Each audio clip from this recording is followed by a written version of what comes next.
Welcome. Welcome viewers. You are watching Tube Science Education, part of Tube Science Learning Academy.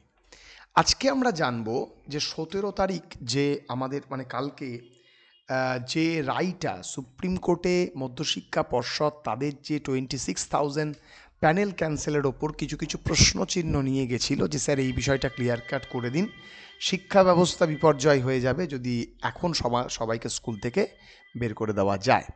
তো সেই কথার পরিপ্রেক্ষিতেই বলা হয় যারা নন টেন্টেড ক্যান্ডিডেট তাদেরকে আপনারা অন্তত এই সেশন অবধি তারা তাদের কাজটা চালিয়ে যেতে পারবে এবং তাদের যে পরীক্ষা পদ্ধতি সেই পরীক্ষা পদ্ধতি এখন থেকে স্টার্ট করতে হবে এবং তার প্রথম পদক্ষেপ হিসেবে সে বলে 31শে মের মধ্যে কিন্তু নতুন নোটিফিকেশন বের করতে হবে এবং তাই জন্য কেউ যদি বলে গেজেট নোটিফিকেশন নিয়ে অনেকজনের প্রশ্নচিহ্ন, আমি সেটা নিয়েও আলোচনা করব। ঠিক আছে, তো 31শে মের মধ্যে নতুন নোটিফিকেশন প্রকাশ করতে হবে। যদি না প্রকাশ হয় সেই রেসপেক্টেও কিন্তু আলাদা রকমের পথ অবলম্বন করা হবে এবং সঙ্গে সঙ্গে উঠে গেছে গেজেট নোটিফিকেশন কি প্রকাশ হবে। দেখো, প্রথমে একটা কথা বলি, এই যে এখানে যে ভ্যাকেন্সিটা রয়েছে সেই ভ্যাকেন্সিটা রয়েছে 26,000 অ্যাপ্রক্সিমেটলি, 26,000 নেই, কিন্তু এই ভ্যাকেন্সিতে কোনোদিনও নিউ ক্যান্ডিডেটরা বসতে পারবে না। আমি আবারও বলছি, মিলিয়ে নেবে, নিউ ক্যান্ডিডেট কিন্তু এর মধ্যে নট অ্যালাউড। ঠিক আছে, অ্যালাউ হবে না, নিউ ক্যান্ডিডেটরা এর মধ্যে ঢুকতে পারবে না। ঠিক আছে, তাই বলে কি বসবে না? দেখো, থামো, নিউ ক্যান্ডিডেটরাও বসতে পারবে। দাঁড়াও, আমি সেটাও তোমাদের বলে দেবো, তোমরা একটু ভালো করে বুঝবে। এইটা যেহেতু সেই সময় নিউ ক্যান্ডিডেটদের কারা কারা ছিল না, কেউ ছিল না, ফলে 26,000 ভ্যাকেন্সির মধ্যে কিন্তু 22 lakhs যে যারা ফর্ম ফিল আপ করেছিল 26 লাখ তারা কিন্তু আবার বসতে চলেছে।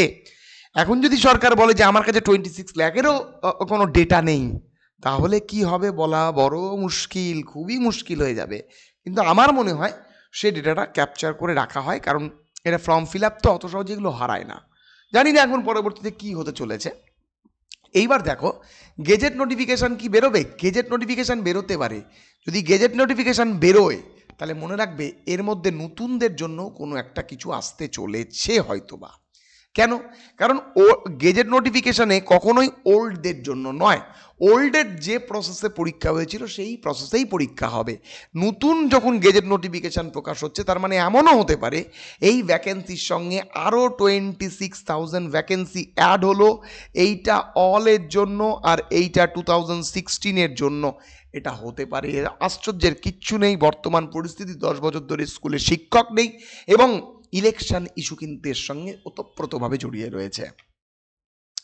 সুপ্রিম কোর্টের নির্দেশ 31শে ডিসেম্বরের মধ্যে প্রক্রিয়া সম্পন্ন করতে হবে, ফলে এটা কিন্তু মানতেই হবে। এমন প্রশ্নচিহ্ন উঠে আসছে যে স্যার সরকার কিন্তু বিধানসভার আগে নিজেকে ক্লিয়ার কাট করতে চাইবে, তার কারণ সরকার কিন্তু মোটামুটি এই 26,000 ক্যান্ডিডেটকে নিয়ে কিন্তু ব্যাপক চাপে রয়েছে। তার কারণ সরকারের দরুন এটা কিন্তু একটা ন্যাশনাল ইস্যুতে পরিণত হয়েছে। তারপর শিক্ষকদের উপরে বিভিন্ন রকমভাবে লাঠিচার্জ, যেটা একটা বিগ ইস্যুতে পরিণত হয়েছে। এই ইস্যুটা কিন্তু সরকার তার ইলেকশনের একটা নেগেটিভ ইম্প্যাক্ট ক্রিয়েট হয়ে যেতে পারে, তাই জন্য সেটা কিন্তু ক্লিয়ার কাট করতে চাইবে। ঠিক আছে, পরীক্ষা কিন্তু পুরনো ধাঁচে হবে ফর 26,000 ভ্যাকেন্সি, যেটা 2016-এ ছিল। এখন এটা আমি বলবো প্রত্যেককেই যে সরকার রিভিউ পিটিশন কি পরীক্ষা করতে চাইছে। অনেকজন বলছে যে পরীক্ষা কি করতে চাই, রিভিউ পিটিশন কি সরকার করবে? রিভিউ পিটিশন সরকার করবেই। এবার রিভিউ পিটিশনে কত কার্যকরী হবে সেটা ডিপেন্ড করছে সুপ্রিম কোর্টের ওপর। সুপ্রিম কোর্টে সরকার কী ধরনের ডকুমেন্ট সাবমিট করছে, কেমনভাবে কি রয়েছে, আদৌ সেটা সঠিক না সেটার মধ্যেও কোনো তোমার বলা যেতে পারে বাধা বিঘ্ন রয়েছে, সেটা কিন্তু সবই পরীক্ষণীয় ব্যাপার। হট করে এই জায়গায় দাঁড়িয়ে বলাটা সত্যি খুব অপ্রাসঙ্গিক। তবে রিভিউ পিটিশন করলেও যেহেতু একবার মধ্যশিক্ষা পর্ষদের রায়ে সম্পূর্ণরূপে সেটাকে ক্ল্যারিফাই করে দেওয়া হয়েছে, রিভিউ পিটিশন করে কতটুকু কার্যকরী হবে সেটা কিন্তু বলা বড় মুশকিল। তার কারণ একটা কেস নিয়ে তখন সেকেন্ড টার্মে একটা ইনফরমেশন দেওয়ার পর আবার রিভিউ পিটিশন, এটা কিন্তু খুব কম কেসের ক্ষেত্রে দেখা গেছে। হতেই পারে এখানে রিভিউ পিটিশন একসেপ্ট হবে এবং হলে পরে যোগ্যদের জন্য একটা খুব সুরাহা পথ কিন্তু বেরিয়ে আসার একটা সম্ভাবনা কিন্তু দেখা যেতেও পারে। তার কারণ যে সমস্ত যোগ্য অযোগ্য সেগ্রিগেশনের যা যা সমস্যা হয়েছিল সেগুলো হয়তো দূরীভূত করার চেষ্টা করবে, তার কারণ সামনে বিধানসভা ভোট, আমি বারবার বলছি। এবার প্রশ্নচিহ্ন হচ্ছে নতুনদের জন্য করে কি আলাদা ভ্যাকেন্সি আসবে? নতুন তৈরি হবে, বিজ্ঞপ্তি হওয়ার সম্ভাবনা রয়েছে একবারে 100%, এটা 95% সম্ভাবনা আছে।